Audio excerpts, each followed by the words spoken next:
ওয়াকআপ মানে দিল্লিকে আন্দোলন। দিল্লি যেতে হলে আপনি যান। আপনি শত্রু হতে চাইছেন তো যেতে চাইছেন, আপনাকে ভয় করে? দিল্লিতে মোদি বাবু আছে, ওখানে কি মুসলমানরা ভয় করে আছে নাকি? গুজরাটে, উত্তরপ্রদেশে আপনি পশ্চিমবাংলায় মুসলমানদের বড় শত্রু হতে চাইছেন, আপনাকে কি ভয় করে আছে মুসলমানরা? আজকে ইউটিউব ফেসবুক খুললেই ওয়াকআপ মানে দিল্লিকে আন্দোলন করো। ওয়াকআপ নিয়ে আমি আর বলবো না, নতুন করে আমাকে বারবার ডোন্ট ইনসিস্ট মি।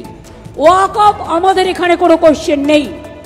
যদি ওয়াকআপ নিয়ে আন্দোলন করতে হয় দিল্লিতে যান, এখানে নয়।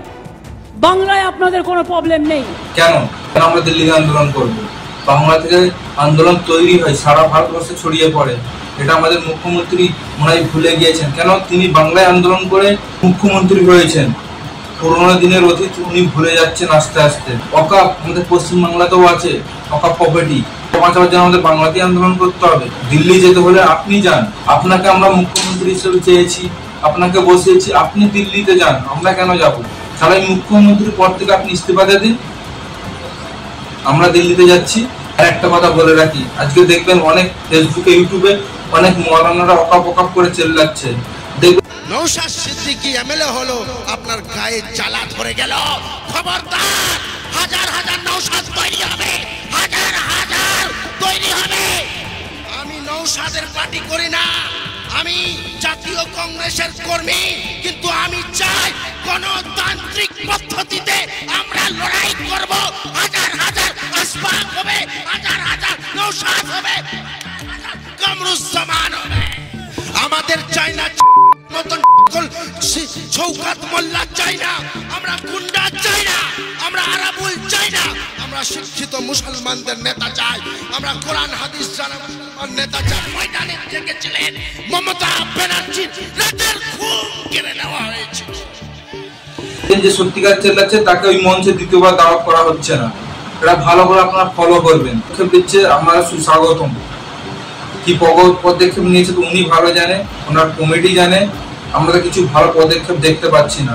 নওশাদ সিদ্দিকী সাহেব কলকাতায় যখন সভা করতে গেল, তখন ওনার কর্মীদের ভাঙড়ে যখন মারধর করা হলো, আপনাদের মুখে কোনো কথা নেই। আন্দোলনটা কিসের জন্য? ওয়াকআপের জন্য, মুসলিম প্রপার্টির জন্য। আন্দোলনটাকে দেখতে হবে কিসের জন্য করছে মানুষ।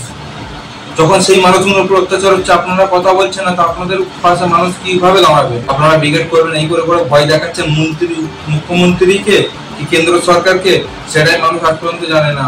আরে ব্রিগেড হয়নি, আপনারা তো র্যালিও করতে পারেন রাস্তায়, এর জন্য তো পারমিশন লাগে না। মুখ্যমন্ত্রী আজকে রং দেখাচ্ছে যে ওয়াকআপ নিয়ে যারা আন্দোলন করে পশ্চিমবাংলায়, আমার থেকে বড় শত্রু কেউ হবে না। আপনি শত্রু হতে চাইছেন তো হন। আপনাকে কি ভয় করে নাকি পশ্চিমবাংলার মুসলমান? কি বোঝাতে চাইছেন? আপনাকে ভয় করে? দিল্লিতে মোদি বাবু আছে, ওখানে কি মুসলমানরা ভয় করে আছে নাকি? গুজরাটে, উত্তরপ্রদেশে আপনি পশ্চিমবাংলায় মুসলমানদের বড় শত্রু হতে চাইছেন, আপনাকে কি ভয় করে আছে মুসলমানরা? আপনাকে মানুষ চেয়েছে, আপনি মুখ্যমন্ত্রী হয়েছেন 5 বছরের জন্য। আবার 5 বছর ইলেকশন আসবে, আপনার চেয়ার উল্টে যাবে। ভেবে চিন্তে কথা বলুন। আপনাকে ভালোবাসে মানুষ, আপনাকে রেখেছে। এর মানে এই নয় তুমি মুসলিম প্রপার্টির উপর যখন আঘাত আসবে, যখন মুসলমানরা আন্দোলন করবে, আপনি বলে দেবেন দিল্লি যান, যা ইচ্ছা তাই। আসলে বলতে তো ট্যাক্স লাগে না, মানুষ যা কিছু বলে দেয়। দেখেন না আজকে, দেখেন না যে কাশ্মীরে যে হামলাটা করলো টেররিস্ট, তার তো কোনো আতা পাতা নেই, তাদেরকে ধরতে পারছে না। উল্টে বলছে মুসলিমরা দেশ বিরোধী। অথচ দেখুন যত পাকিস্তানের চর বেরোচ্ছে সব উগ্রবাদী। এরকম যে তানাশাহি করতে থাকে না, তো এইটাই তো চাইছে আতঙ্কবাদীরা। এরা তানাশাহিতে এরা সব ডিবেট হয়ে যাক, আর বড় দেশকে ছোট টুকরো করে যায়। এর থেকে বাঁচুন। ভারতবর্ষের নাগরিক, আমরা সবাই একসাথে মিলিত হয়ে সংবিধান বাঁচার লড়াই আমরা নামবো।